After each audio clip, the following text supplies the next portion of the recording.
திவ்யாவும் நிலாவும் புதுசா business start up பண்ண போற விஷயம் இங்க ராகவுக்கு தெரிய வந்து திவ்யாவை ஃபோன் பண்ணி இங்க ஆபீஸுக்கு வர சொல்ல திவ்யாவோ ராகவ் எதுக்காக கூப்பிடுறாரு அப்படின்னு தெரியாம குழப்பத்தோடவே இங்க ராகவோட ஆபீஸுக்கு வராங்க.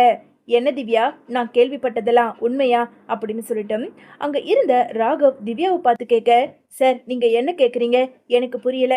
என்ன புரியல? நீயும் அந்த நிலாவும் சேர்ந்து ஏதோ புதுசா பிசினஸ் ஸ்டார்ட் அப் பண்ண போற விஷயத்த நான் கேள்விப்பட்டேன், அது உண்மையா அப்படின்னு சொல்லிட்டு ராகவ் கேட்க, ஆமா சார், உங்க ஆபீஸ்ல இருந்து நாங்க வெளியே போனா அப்படியே இருந்துடணுமா என்ன? நாங்க ஓனா பிசினஸ் ஸ்டார்ட் பண்ணலான்னு இருக்கோம். இதை கேட்கவா சார் என்னை கூப்பிட்டீங்க? நான் கிளம்புறேன். என்ன திவ்யா, பேச்செல்லாம் ஒரு மாதிரி திமிரா இருக்கு. எல்லாம் அந்த நிலா கிட்ட இருந்து நீங்க கத்துக்கிட்டீங்களா அப்படின்னு சொல்லிட்டு இங்க ராகவ் ரொம்ப கோவத்தோட திவ்யாவை பார்த்து பேச, சார் நீங்க நிலா மேல இருக்க கோவத்துல என்கிட்ட பேசுற வேலை வச்சுக்காதீங்க, நான் கிளம்புறேன் அப்படின்னு சொல்லிட்டு திவ்யா அங்க பதிலடி கொடுத்துட்டு கிளம்ப, இன்னொரு பக்கம் இங்க ராகவோ, அப்படியா, நீங்க புதுசா பிசினஸ் ஸ்டார்ட் பண்ணிடுவீங்களா? ஒரு பிசினஸ் ஸ்டார்ட் பண்ணணும்னா குறைஞ்சபட்சம் 30 லட்சம் தான் தேவைப்படும். அது எப்படி என்னையே எதிர்த்துக்கிட்டு எனக்கு போட்டியா பிசினஸ் ஸ்டார்ட் பண்றதா? கண்டிப்பா நான் விட மாட்டேன் அப்படின்னு எங்க மனசுக்குள்ள நினைச்சுக்கிட்ட ராகவ் நேரா நிலா கிட்ட பேசி எப்படியாவது மறுபடியும் இங்க வேலைக்கு வர வைக்கணும் அப்படின்னு சொல்லிட்டு இங்க ராகவ் நேரா அங்க நிலாவோட வீட்டுக்கு போறாங்க. இன்னொரு பக்கம் நிலா வீட்டுக்கு வர வீட்டுல யாருமே இல்லாததை பார்த்த இங்க நிலா சோழனுக்கு போன் பண்ண, சோழனும் நிலா நான் கொஞ்சம் முக்கியமான விஷயத்துல இருக்கேன், அப்புறமா உங்களுக்கு நான் ஃபோன் பண்றேன் அப்படின்னு சொல்லிட்டு சோழன் ஒரு பக்கம் ஃபோன் வைக்க, சேரனுக்கு ஃபோன் பண்ணாலும் சேரன் ஃபோன் எடுக்காததை பார்த்து இங்க நிலா ரொம்ப குழப்பத்தோடவே கதவை திறந்துக்கிட்டு வீட்டுக்குள்ள போறாங்க. எப்போ ஃபோன் பண்ணாலும் சோழன் நம்ம கிட்ட பேசுவாரு, ஆனா இன்னைக்குன்னு பார்த்து ஃபோன் பண்ணா அப்புறம் பண்றேன்னு சொல்றாரு, என்னாச்சுன்னு தெரியல அப்படின்னு சொல்லிட்டு நிலா இங்க யோசனையில உக்காந்துக்கிட்டு இருக்க. அதே நேரம் இங்க ராகவன் கார் எடுத்துக்கிட்டு நேரா நடேசனோட வீட்டு வாசலுக்கு வர, கார் சத்தம் கேட்டதும் இங்க நிலாவோ சோழன் தான் வராரு அப்படின்னு நினைச்ச நிலா வேக வேகமா வெளியே வர, ஆனா ராகவோ காரை திறந்துகிட்டு வெளியே வரத பார்த்ததும் இவன் எதுக்காக இங்க வரான், சே எங்க போனாலும் இவனால நமக்கு நிம்மதியே கிடையாது அப்படின்னு யோசிச்சுக்கிட்டே நின்னுகிட்டு இருந்த நிலாவை பார்த்ததும் இங்க கிட்ட வந்த ராகவோ, என்ன நிலா வீடு தேடி வந்திருக்கேன், என்ன வீட்டுக்குள்ள வான்னு கூப்பிட மாட்டீங்களா அப்படின்னு சொல்லிட்டு ராகவ் கேட்க, வாங்க உள்ள வாங்க, வந்து உக்காருங்க அப்படின்னு சொல்லிட்டு இங்க நிலா உள்ள கூப்பிட ராகவ போய் பொறுமையா சேர்ல உட்கார, இங்க நிலா தண்ணி எடுத்துட்டு வந்து அங்க ராகவ் கிட்ட கொடுக்குறாங்க.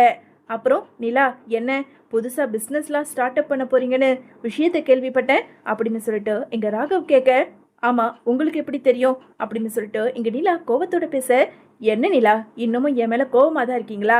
உங்க மேல கோவப்படுறதுக்கு நான் யாரு? இங்க பாருங்க ராகவ், நான் திவ்யா கூட சேர்ந்துக்கிட்டு பிசினஸ் பண்ணாலும் பண்ணுவேன், பண்ணலனாலும் விட்டுடுவேன். அதை பத்தி நீங்க எதுக்காக கவலைப்படுறீங்க? இதை கேட்கறதுக்கு தான் நீங்க வந்தீங்களா? வீட்டுல வேற யாரும் இல்ல, நீங்க தயவு செஞ்சு வெளியே போறீங்களா அப்படின்னு சொல்லிட்டு இங்க நிலா முகத்தால அடிச்ச மாதிரி அங்க இருந்த ராகவ் கிட்ட பேச, என்ன நிலா நான் வந்திருக்கேன், என்ன இங்க இருந்து போக சொல்றீங்க? நான் எதுக்காக வந்திருக்கேன் தெரியுமா? இங்க பாருங்க, நீங்க புதுசா பிசினஸ் ஸ்டார்ட் பண்றதுக்கு குறைஞ்சபட்சம் 30 லட்சம் தேவைப்படும். அதுல நீங்க அப்படி இப்படின்னு ஷேர் பார்த்தாலும் 5 to 7 lakhs வரைக்கும் நீங்க இன்வெஸ்ட்மெண்ட் பண்ற மாதிரி இருக்கும். அப்படி இருக்கும்போது உங்களால எப்படி பணம் திரட்ட முடியும்? நான் சொல்றது கேளுங்க, நீங்க எப்பவும் போல என்னோட ஆபீஸ்லயே வந்து ஜாயின் பண்ணிக்கோங்க அப்படின்னு சொல்லிட்டு இங்க ராகவ் சொல்ல, ராகவ் தயவு செஞ்சு இதை பத்தி பேசாதீங்க, இனிமே உங்க ஆபீஸ் பக்கம் வர மாட்டேன். நான் ஒழுங்கா உங்க ஆபீஸ்ல உங்களை தெரியாமையே வேலை செஞ்சுக்கிட்டு இருந்தேன், ஆனா எப்போ உங்க குணம் தெரிஞ்சதோ அப்பவே நான் உங்களை விட்டு விலகணும்னு நினைச்சுதான் உங்களோட ஆபீஸ்ல இருந்து நான் நின்னுட்டேன். நின்னது நின்னதாவே இருக்கட்டும், தயவு செஞ்சு நீங்க கிளம்புறீங்களா அப்படின்னு சொல்லிட்டு இங்க நிலா சொல்ல, என்ன நிலா இங்க பாருங்க, உங்க மேல எனக்குன்னு ஒரு தனி அன்பு இருக்கு, அதையே நீங்க புரிஞ்சுக்க மாட்டேங்கிறீங்க. அது ஒரு காதலா மாறிதான் நான் உங்களை காதலிக்க ஆரம்பிச்சேன். ஆனா எனக்கு உண்மை சோழன் பத்தி தெரிய வந்தது, அதுக்கப்புறம் உண்மையாலுமே உங்களை எனக்கு ரொம்ப பிடிக்க ஆரம்பிச்சிருச்சு. அதனாலதான் என்னோட காதலை உங்ககிட்ட நான் தெரியப்படுத்தினேன். ஆனா என்னை கொஞ்சம் கூட புரிஞ்சுக்காம இப்படி அவாய்ட் பண்ணிட்டு என் மேல இருக்க கோவத்துல வேலையே வேண்டான்னு சொல்லிட்டு வந்துட்டீங்க. நான் வேணா உங்ககிட்ட சாரி சொல்லிக்கிறேன். இங்க பாருங்க நிலா, நீங்க வாங்க நிலா, இப்படியே எவ்வளவு நாளைக்கு நீங்க தனியா இருந்துட முடியும்? என்னைக்கா இருந்தாலும் உங்களுக்குன்னு ஒரு மேரேஜ் ஆகதான போது, அது என் கூடயே ஆகட்டுமே அப்படின்னு சொல்லிட்டு அங்க இருந்த ராகவ் பேச, ராகவ் என்ன நினைச்சுக்கிட்டு இருக்கீங்க? எனக்கு ஏற்கனவே கல்யாணம் ஆயிடுச்சுன்னு உங்களுக்கு தெரியும்ல, மறுபடியும் மறுபடியும் என்னால அந்த வார்த்தையை சொல்ல வைக்காதீங்க. நீ என்னதான் என்னை திட்டி அனுப்புனாலும் உன்னை விட்டு போக எனக்கு மனசே கேட்க மாட்டேங்குது. அதனாலதான் உன்னையே நான் மறுபடியும் தேடி தேடி வரேன். பாரு, நேத்து கூட என்னை வந்து அந்த சோழன் என்னை அடிச்சான் தெரியுமா? ஆனாலும் நான் எதுக்காக உன்னை தேடி வரேன்? என்னை ஏன் நிலா புரிஞ்சுக்கவே மாட்டேங்கிற? என்னை புரிஞ்சுக்க நிலா, மறுபடியும் நீ என்னோட ஆஃபீஸுக்கு வா அப்படின்னு சொல்லிட்டு அங்க இருந்த ராகவ் மெதுவா போய் நிலாவோ ராகவோட கையை பிடிச்சி தட்டிவிட, அதே நேரம் இங்க நடேசன் வீட்டுக்குள்ள வராரு.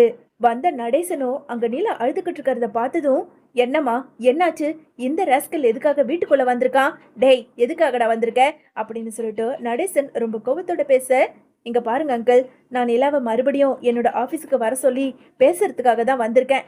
ஆனா நிலா அதை புரிஞ்சுக்காம அப்படின்னு சொல்லிட்டு இங்க ராகவ் சொல்ல, ஏண்டா, நான் தான் கண் கூட பார்த்தனே நிலாவோட கையை பிடிச்சி நீ பேசுனத. உனக்கு வெக்கமாவே இல்லையாடா? நிலாக்கு ஏற்கனவே கல்யாணம் ஆகியிருக்குன்னு மறுபடியும் எதுக்காக நிலாவை டார்ச்சர் பண்ற? நிலா இந்த வீட்டு மருமக, ஒழுங்கு மரியாதையா வெளியே போடா அப்படின்னு சொல்லிட்டு அங்க இருந்த நடேசன் அங்க ராகவோட சட்டையை பிடிச்சி தரன்னு வெளியே இழுத்துக்கிட்டு வந்து விட, ஏமா இந்த மாதிரி ஃப்ராடு பயிலுங்களை வீட்டுக்குள்ள விட்டு பேசக்கூடாதுன்னு உனக்கு தெரியாதா? டேய், இன்னும் என்னடா நின்றுகிட்டு இருக்க? போட ஒழுங்கு மரியாதையா அப்படின்னு சொல்லிட்டு நடேசன் அங்க ராகவை பிடிச்சி தள்ளிவிட, உடனே ராகவோ, அங்கிள் இங்க பாருங்க, என்னமோ நிலா சோழனை ஆசாசியா கல்யாணம் பண்ணிக்கிட்டு வந்த மாதிரி எல்லாம் பேசிக்கிட்டு இருக்கீங்க. எல்லாம் எனக்கு தெரியும். சோழனை நிலா பிடிக்காம தான் கல்யாணம் பண்ணிக்கிட்டு வந்திருக்கான்னு. என்னைக்கா இருந்தாலும் நிலா சோழனை விட்டு பிரிய தானே போறா. அதனால தான் சொல்றேன், என்ன கல்யாணம் பண்ணிக்கன்னு. அதை கூட நீங்க புரிஞ்சுக்காம என்னமோ நீங்க நிலாவுக்கு சப்போர்ட் பண்ணி பேசுறீங்க. ஏதோ போனா போது புதுசா பிசினஸ் ஸ்டார்ட் அப் பண்ண போறேன்னு சொல்லிட்டு இந்த நிலா சொன்னாலே, இனிமே நிலா எங்கிருந்து வேலை தேட போறா, பணம் தேட போறான்னு சொல்லிட்டு வேலைக்கு கூப்பிடலான்னு வந்தேன். ஆனா இதை நீங்க தப்பா புரிஞ்சுக்கிட்டீங்க. நிலா கிட்ட நான் மன்னிப்பு தான் கேட்டேன் அப்படின்னு சொல்லிட்டு அங்க இருந்த ராகவ் சொல்ல, உடனே நிலாவோ, இல்ல அங்கிள், அவன் என்கிட்ட மன்னிப்பு கேட்ட மாதிரியே தெரியல. நீ சோழன் கூட எதுக்கு வாழ்ற, என் கூட வந்துடு, என்னை கல்யாணம் பண்ணிக்கங்கிற மாதிரி என்கிட்டயே தப்பா பேசுறான். அதனாலதான் அங்கிள் அப்படின்னு சொல்லிட்டு நிலா அழ ஆரம்பிக்க, இதை பார்த்ததும் பொறுத்துக்க முடியாத நடேசனும் அங்க இருந்த ராகவ மறுபடியும் சட்டைய பிடிச்சு ஓங்கி பலார்னு அற கொடுத்து, டேய், இதுக்கு மேலையும் நிலாவை நீ காயப்படுத்தினா நான் மனுஷனாவே இருக்க மாட்டேன், போயிடு. ஆமா நிலா எங்கம்மா? வீட்டுல எவனுமா இல்ல அப்படின்னு சொல்லிட்டு அங்க நடேசன் கேட்க, தெரியல அங்கிள், யாருமே இல்லை அப்படின்னு எங்க மாறி மாறி பேசிக்கிட்டு இருக்க.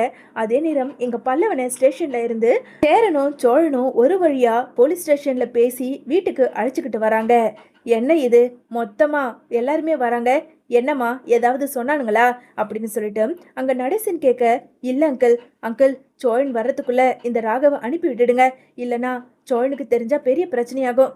ஆகட்டுமா, ஆகட்டும். இந்த மாதிரி ஃப்ராடு பயிலுங்களெல்லாம் நல்ல நாள் தட்டி அனுப்புனாதான் மறுபடியும் வீட்டுக்கு திரும்ப வர மாட்டானுங்க. அது எப்படி? ஒரு பொம்பளை பொண்ணு வீட்டுல தனியா இருக்கும்போது நாம வீட்டுக்குள்ள போய் பேசுறது தப்புன்னு இவனுக்கு தெரியாதா என்ன?